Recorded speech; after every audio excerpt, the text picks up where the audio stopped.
Hello and welcome to my channel. I'm going to talk to you today about sympathetic vibrations. This is a very important aspect to playing in tune for a string player. Truthfully, I like to call this wiggle strings. It's a little bit more fun to think about wiggle strings. Hey, if you like my channels, why don't you click on subscribe? That will help me and it'll encourage me to do more. It helps the whole YouTube environment, everything else, okay? All right. People like to wonder why strings like sharps when they learn. And right away, I don't know what they tend to assume about that. But, oh, you guys like sharps, and, and the wind players, oh, we like flats. And, well, it's not that we necessarily like sharps. It's just that that's what we learn first, because that is what resonates our instrument best, our sharp keys. And I'm going to get into that in just a moment. But let me just talk specifically about a sympathetic vibration. What that does is that it will allow me to play a note really, really in tune, and I know beyond a shadow of a doubt that is completely in tune. So let me demonstrate this to you. First, I got to have an instrument that is in tune with perfect fifths. Perfect meaning there are no wobbles in the sound. Okay? If I played a perfect unison, I'm playing on the D string and the A string, perfectly in tune. If I flatten my finger just a little bit, that's pleasant, isn't it? That's a wobble in the sound. This is what I mean by wobbles. So it was flat and I scooted it back up. Both were A's. One was out of tune and one was in tune. But that's what I mean by perfect. So our perfect intervals, unisons, fourths, fifths, and octaves, all are perfect. There are no wobbles in the sound. Our instrument is tuned on perfect fifths. That's what when you watch in an orchestra, the oboe gives the A and we tune our A's, and then we tune our strings. We're listening for those perfect intervals, okay? So we tune perfectly, tune our strings perfectly. And what that allows us to do is when we play a note, and listen to this carefully, because this is what a sympathetic vibration, this is how to make one. When we play a note perfectly, and it is in tune with one of the open strings, and you're not touching the open string, that open string will vibrate. Now I'm touching it, so I mean,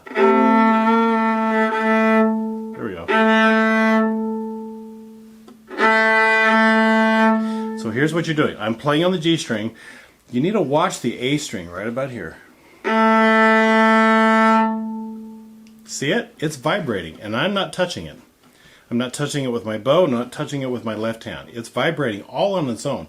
So that means it is active, it is moving, but it's doing it sympathetically because it's not happening directly, but indirectly. It's also a ringing. If you listen carefully, now I'm going to knock it out of tune. Not out of tune, I'm going to touch it.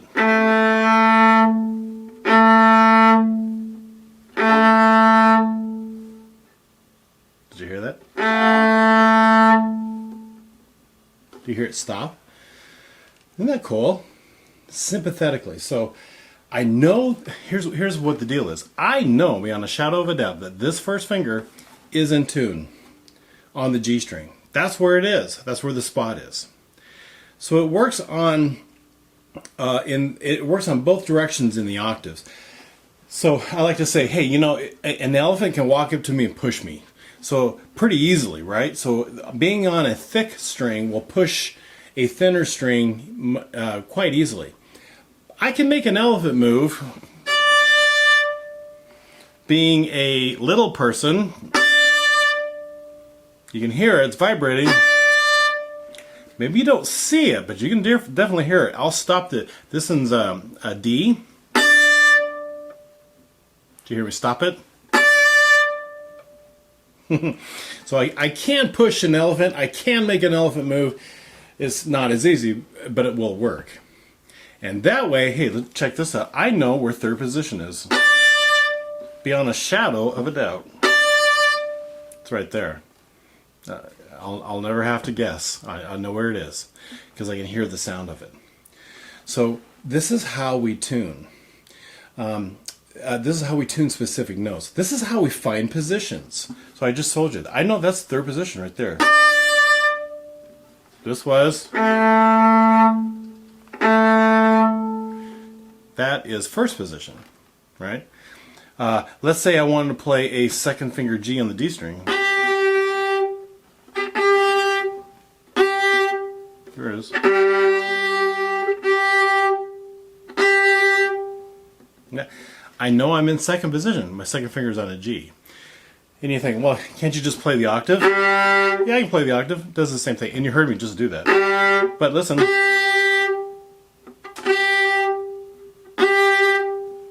I just know I'm in tune. Isn't that cool? All right, so it helps me tune notes. It helps me know what positions I'm in. A third really good reason for knowing this is it will set my hand. So I already found the A.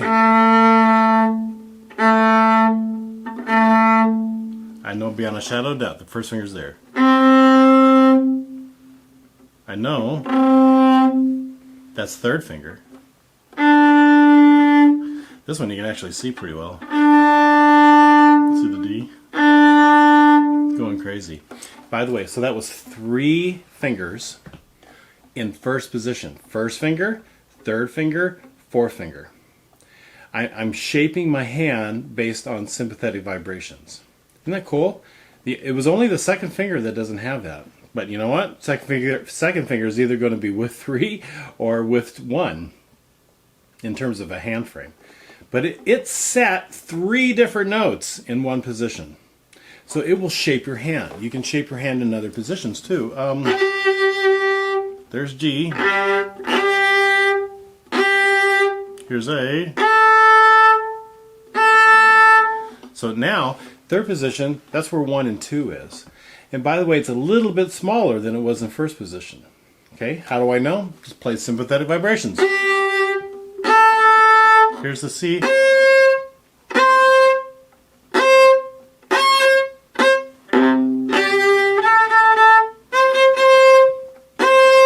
It's there. It's ringing, but it's, again, me being a little person trying to move an elephant, so it's not wiggling like it is earlier. But there it is. That's what my hand feels like. 1 to 4. It's a little bit squished if I'm going to be in tune. Oh, sympathetic vibrations are so important. I, as a teacher, teach this straight away to kids. Really, I do. I even get little ones. I make sure their instruments are in tune. First of all, I help them learn how to tune their instrument. That'll be another video. But then I teach them sympathetic vibrations because I would rather they learn how to be in tune through listening. Now, there are wonderful teachers out there, and you might be one of them, who straight away use a sticker. And that's fine. Again, there's wonderful teachers that use stickers or things to help you figure out where fingers go. And you might even say the younger the kid, that's, the more justifiable to use stickers. I choose to teach this to them, even the little ones. I really do. And I put up with a little out of tune playing until they can kind of figure this out. Because music is an oral art. I'm working on their ear. And I really do. I'll suffer for a little while with them trying to figure out where that finger is. But once they get it, they got it. They really got it. They understand. Oh, there it is. I got one particular kiddo who's she starts every time and then sets her hand, and now she's doing that less and less. She's getting it more and more figured out. But for a while, it was every single time. That's where that finger goes, and that's where it happens. And I didn't stop her from doing that. I want her to fight it. It was like, after a while, I'm like, okay, figure this out. You don't always have to do that. There's muscle memory that's involved too, but she's getting it. So anyway, sympathetic vibrations. Wiggle strings. I call them wiggle strings. I can't tell you how important it is to teach this to kids. And as a player, you might be a young player, that you really got to figure this out. Get your instrument in tune and learn which fingers will vibrate an open string. It'll help you be in tune, it'll help shape your hand, and it will help you find positions, okay? I will see you at the next video.